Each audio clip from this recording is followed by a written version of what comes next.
Israelites. Arguably, one of the most misunderstood subjects in modern history. Often overshadowed by false information and baseless speculation. With very few researchers and investigators taking the time to read old references for themselves, and instead relying on the opinion of others. Yah willing, in this series, we will put an end to the confusion and an end to the lies. By reviewing and reading over 100 references and artifacts, proving beyond a shadow of doubt who the true children of Judah are today, and reveal what prophecy has in store for the world, for what they have done to the Most High Yah's chosen people.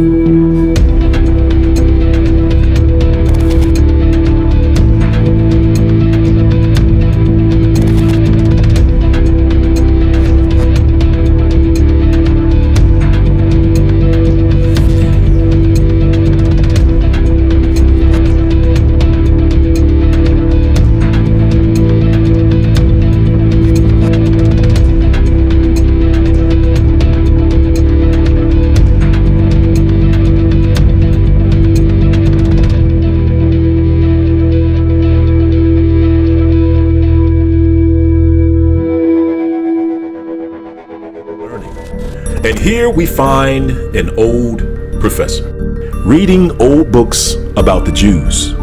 And no, he's not black, Hebrew, Israelite. However, he sees a shocking truth hidden in plain sight. The truth that the old books describe the Jews as black.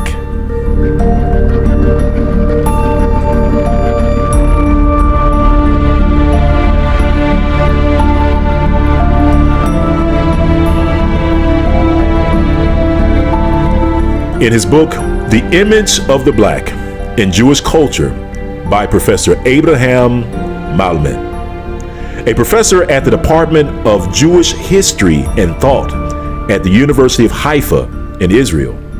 In his book, he writes, and I quote, "A strong European tradition dating back to the Middle Ages maintained that Jews were black, or at least swarthy, and find sharp expression in modern anti-Semitic literature. You see, old books describe the Hebrews as black. This is not something made up by black people in America in the 1800s or the 1900s. Now, in his book, History in Black, African Americans in Search of an Ancient Past by Professor Yaakov Shavit, a professor of the history of the Jewish people at Tel Aviv University. And in his book, he writes, and I quote, "In medieval literature, a theory prevailed in which the Jews were part of the black race, or were at least dark-skinned." As you can see, the idea that the Hebrews were black dates back at least to medieval times and persisted into the 19th century. Professor Tudor Parfit at the Department of Religious Studies at Florida International University, in his book, Black Jews in Africa and the Americas, he writes, and I quote, "The idea that the Jews were black persisted into the 19th century." And he goes on to say, 19th century physical anthropologists in general assumed that Jews had a close racial, that is, blood connection with blacks. You see, in general, it was a common understanding during medieval times that the Hebrews were black.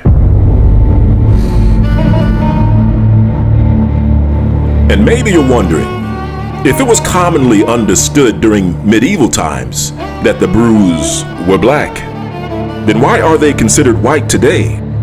Why is it anti-Semitic to call them what they once were? Well, to answer that question, we need to take a trip to Israel.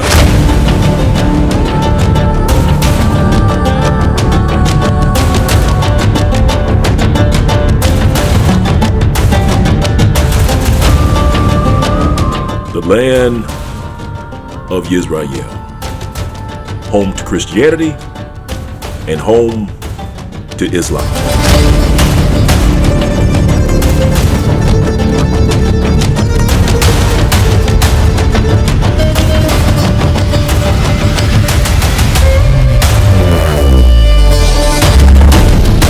The homeland of the Bruise.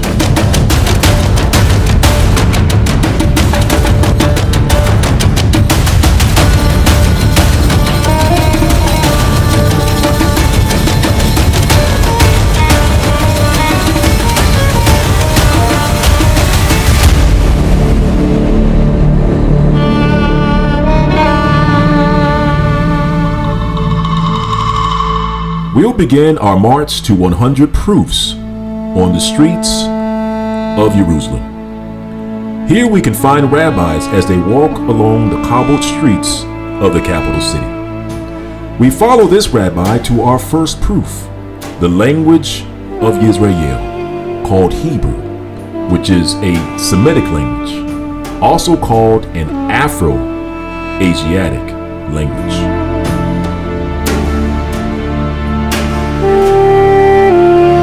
Semitic Afro-Asiatic languages can be found in North and Central Africa.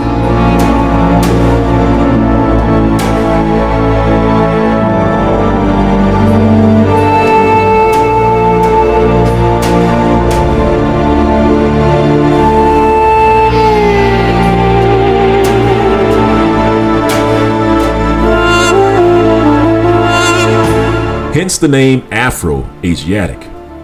The prefix Afro in Afro-Asiatic is short for African. We also note that the language of the Bruise was formerly called Hemito-Semitic or Semito-Hamitic. The language of the Bruise is an African and Asiatic language.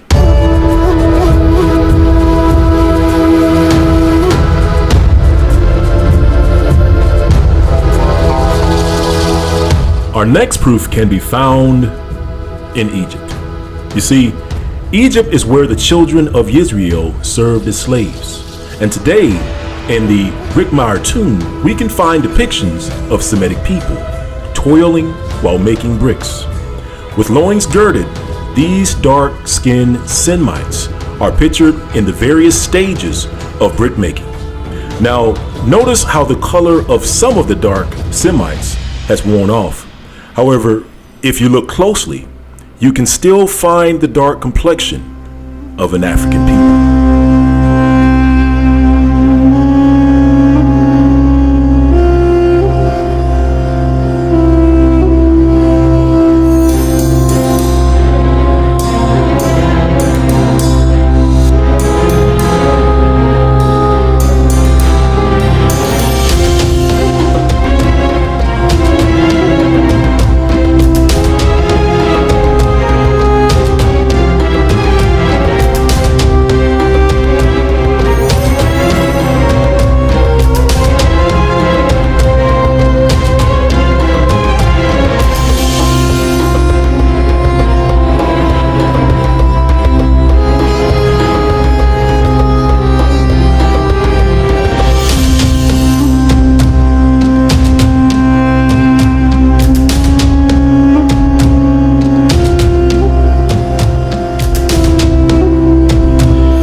The third proof is also found in Egypt. It involves research performed by Dr. Samuel George Morton. The racist Dr. Morton analyzed nearly 600 skulls related to Egypt. In his book, Observations on Egypt Ethnography, he notes that the skeletal remains of the Negro can be found in many places in Egypt, and that they built the pyramids. And the following reference reads, I have been enabled to make extensive and satisfactory comparisons by means of nearly 600 human crania, which form a part of my private anatomical collection.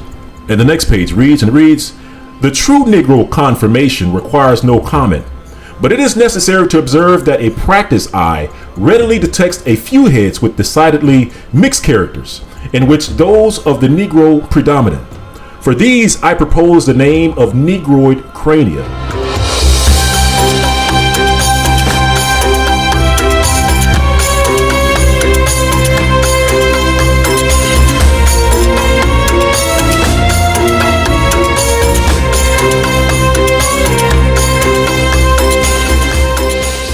We proceed in the next place to analyze these crania individually, arranging them for the purpose of convenience into 7 series according to their sepulchral localities. From the Memphite necropolis, Pyramid of 5 Steps, Saqqara generally, front of the brick pyramid of Dosher, northwest of the Pyramid of 5 Steps, Tura on the Nile. 2nd series from the grottos of Mabde. 3rd series from Abydos. 4th series from the catacombs of Thebes. 5th series from Kum on Bos. 6th series from the island of Beger near Phila. 7th series from Bedob in Nubia. Now, these are just some of the locations of the Negro skulls in Egypt. Dr. Morton's analysis of nearly 600 Egyptian skulls not only confirmed the presence of Negroes in Egypt, it also helped confirm who built the pyramids. As the following reference reads, we have the most unequivocal evidence, historical and monumental, that slavery was among the earliest of social institutions of Egypt, and that it was imposed on all conquered nations, white as well as black.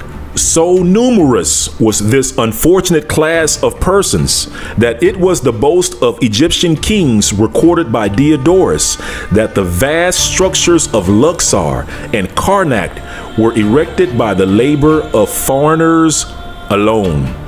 Of Negro slavery in particular, the paintings and the sculptures give abundant illustration.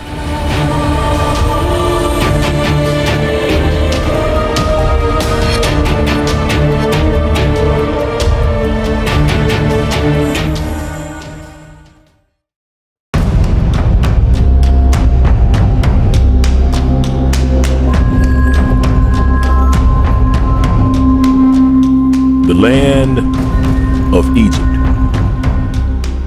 the land of captivity, where the bones of the Negroes can be found scattered throughout the land. During the time of the pharaohs, and based on the manner in which they were buried, we know that they served in Egypt as slaves. And who was it that served as slaves in Egypt? That's right, family. It was Yisrael. So now, on to our 5th proof. And for our 5th proof, we will return to the land of Yisrael. And we visit Judah's royal city of Lakish, where in 701 BC, King Sennacherib led his massive army against Judah's fortified city of Lakish.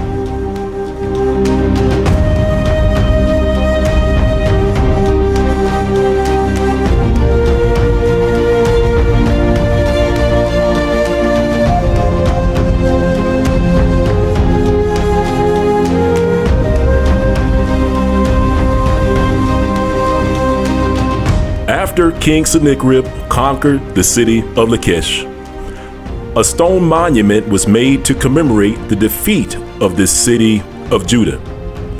And on this stone relief, we find depictions of what occurred on that fateful day.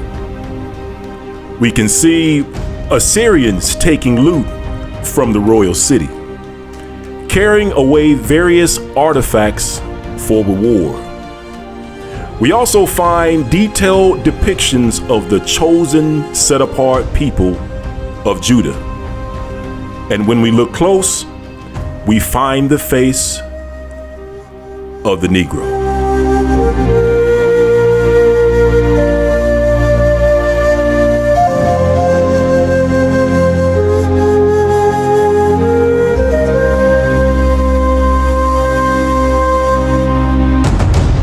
The city of Lakish also contained a mass gravesite in which excavators recovered roughly 695 skulls.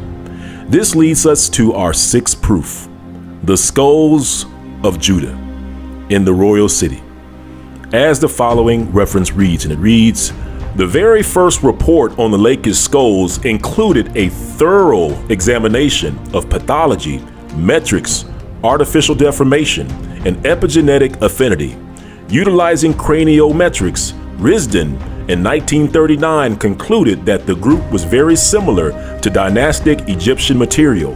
In fact, he stated that the entire population was of foreign origin, representing descendants of a group derived primarily from Upper Egypt. This conclusion was subsequently supported by a craniometric study by Musgrave and Evans in 1981. Keita in 1988 likewise examined the skulls metrically, omitting those that were either artificially deformed, female, warped, split, or juvenile, using only those measurements that he believed were consistent population discriminators. He concluded that the group was fairly heterogeneous, having close relationships to North African, Egyptian, and Nubian groups, thus lending support to the Egypto-Nubian presence.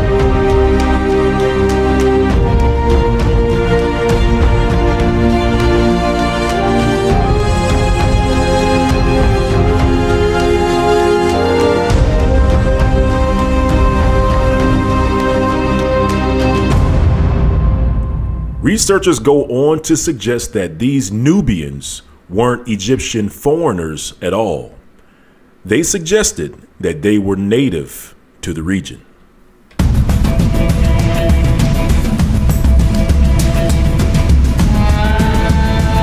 Our next proof involves the Judean city, Masada.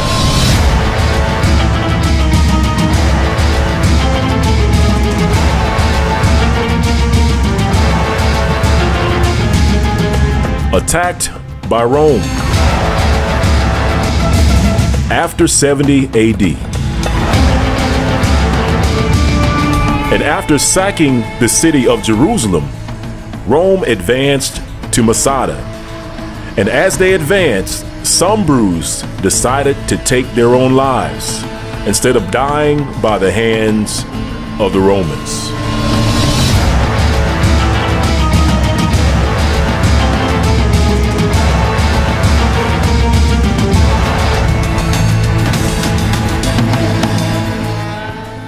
Excavations at Masada revealed the remains of the people of Judah.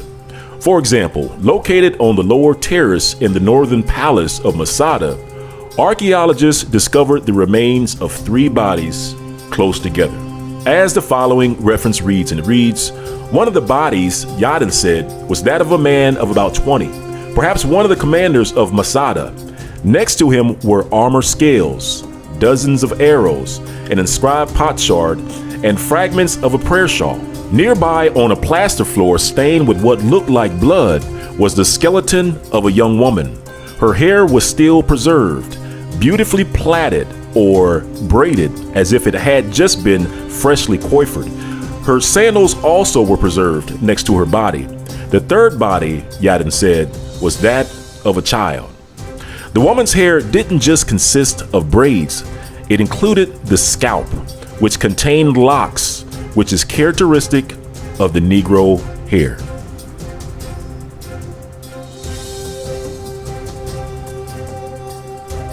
As the following reference reads, and it reads, this hair was subsequently taken to the Forensic Science Division of the Israel National Police for analysis. Skipping ahead, The forensic analysis revealed the braid plaits of the hair had been severed by a sharp instrument. Further, the length of the hair and the curvature formed by the proximal ends of the plaits indicates that they were severed close to the scalp. The cut ends of some tresses exhibited a step-like pattern. The random pattern of the cut locks and the steps are consistent with erratic movement of the head in relation to the cutting instrument. In other words, the head was probably in motion while the hair was being sheared. What could account for the presence in the northern palace of an entire head of hair shorn from a woman? In addition to the braids and the locks found at Masada, the skeletons found at the site match skeletons found at the Hever Valley site. And the Hever Valley site was said to contain skeletons of the Brus. As the following reference reads, and it reads, the skeleton type is identical with that discovered in the caves of the Hever Valley. And it continues and it reads, the archaeological findings led to the conclusion that these skeletons, as well as the skeletons found by Aharonai in 1954 in the Nahal Hever Cave, and probably those found by Aharonai and Yadin in later expeditions to the Judean desert, are all remains of Jewish refugees from the War of Bar Kokhba against the Romans. The land of Israel was divided among each of the 12 tribes, with the tribe of Judah settling the land to the south. It is within the territory of the tribe of Judah we find the city of Lakish, which means the Brus depicted in the Lachish Relief are specifically the tribe of Judah. It is the tribe of Judah that's depicted as a Negro in the Lachish Relief in roughly 701 BC. Not only that, roughly 104 years later, we then have another major event, the fall of Jerusalem to the king of Babylon, who takes the people of Judah, sends them to Babylon and to Spain. As the following reference reads, and it reads, the Spanish Jews maintained that they had been transported hither after the destruction of the temple by the Babylonian conqueror Nebuchadnezzar. Certain Jewish families, the Ibn Dawids and the Abarbanels, boasted descent from the royal house of David and maintained that their ancestors had been settled since the time immemorial, partly in the district of Lucena and partly in the environs of Toledo and Seville. The numerous Spanish Jewish family of Nasi also traced back its pedigree to King David. So family, knowing that the tribe of Judah, shown in the Lachish Relief as a Negro, was sent to Spain roughly 104 years later, then what should we expect the Brus of Spain to look like? Answer: we should expect the Brus of Spain to look like the Brus shown on the Lachish Relief. We should expect the Brus of Spain and Portugal to look like Negroes. As the following reference reads, and it reads, the Spanish Jew is always dark complexion. And the next reference reads, and it reads, in his habit and manners, very formal, a tall, thin, very black man, like a Spaniard or Jew about 50 years old. We note the skulls excavated in Lachish were skulls of black people, and the skulls of the Brus in Spain were also skulls of black people. They were dolichocephalic. And the following reference reads, and it reads, the Negroid type is primarily represented by the Negro of Africa, between the Sahara and the Cape District, including Madagascar. The skin varies from dark brown to brown black, with eyes of similar dark hue, and hair usually black and always crisp or woolly. The skull is narrow, dolichocephalic. And the next reference reads, and it reads, of the other skulls investigated, it appears that most of those derived from Sephardim, or Spanish and Portuguese Jews, are dolichocephalic. And the next reference reads, and it reads, The same variability occurs in other finds, but the skulls of most of the Sephardim, or Spanish and Portuguese Jews, are doli cocephallic. So if you ever wondered, why are the Druze of Spain and Portugal black? It's because they were shown as black people in the Lachish Relief. Again, the Lachish Relief shows Druze of Spain roughly 104 years before they were sent to Spain. All right, well, let's review. We began by reviewing the language of the Druze, and we learned that the Semitic language was an Afro-Asiatic language, or an African-Asiatic language. We then took a close-up look at the Hebrew slaves painted on the walls in Egypt, and we learned that they were a dark-skinned people. And we also learned that the skulls of the Druze could be found throughout Egypt in many locations during the time of the pharaohs. And we also learned that after identifying the Negro in Egypt, they were identified as some of the builders of the pyramids. We next took a look at the Lachish Relief, which contained a detailed description of the Druze. We then reviewed the skulls of Lachish, which also identified the skulls of an African people, identified as Egypto-Nubian. We also reviewed Masada archaeological findings to discover the hair of an African people. And finally, we identified the connection between the Druze in Lachish and the royal Druze of Spain and Portugal. Well, family, hopefully you've learned a lot. And Most High Yah willing, we will shift our focus to the Druze of Spain and Portugal in the next episode of 100 Proof. And as always, thank you to those that continue to lift me and my family up in your thoughts and prayers. And thank you to those that continue to support these lessons for allowing the Most High Yah to use you to help awaken the children of Israel around the world. And thank you to those that continue to share these videos with family and friends.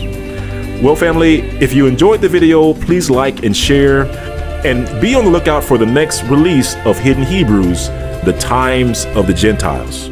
Well, take care, family, and shalom.